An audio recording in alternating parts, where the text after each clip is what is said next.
bonjour Olivier Delouis. Bonjour. Alors, cela fait maintenant 6 mois que GECO et le groupe HLD se sont rapprochés. Quels ont été les déclencheurs du rapprochement entre les deux sociétés? Bien écoutez, on a une activité aujourd'hui qui est assez complexe car elle est très orientée commerciale mais également extrêmement technique, avec deux grands secteurs d'activité qui sont le loisir et le corporate. C'est extrêmement complexe, assez jargonneux, assez particulier, et on a eu une compréhension extrêmement rapide, pointue, quasi encyclopédique d'HLD, qui nous a permis tout de suite d'avoir en face de nous des personnes qui comprenaient notre activité aujourd'hui, mais aussi les perspectives et les volontés de développement que l'on allait avoir dans le futur. Donc ça a été tout de suite une relation d'entrepreneur à entrepreneur, et un quasi petit coup de foudre, puisque dès le début, en fait, on a considéré qu'HLD serait, on le ressentait, le fonds avec qui on voulait travailler quasi à tout prix. Et ça s'est réalisé. Pouvez-vous nous dire quelques mots de l'accompagnement du groupe HLD? En quoi il est différent? Qu'est-ce qui le caractérise?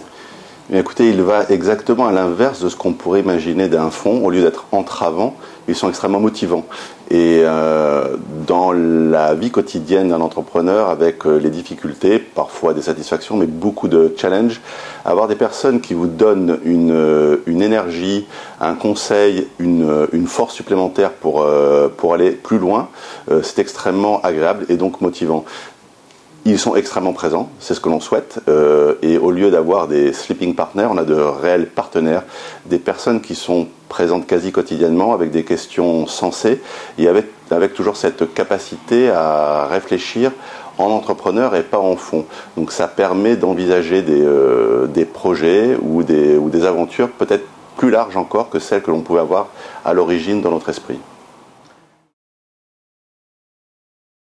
Alors justement, parlant de projets de développement, qu'est-ce que vous pouvez envisager à moyen terme avec le groupe HLD?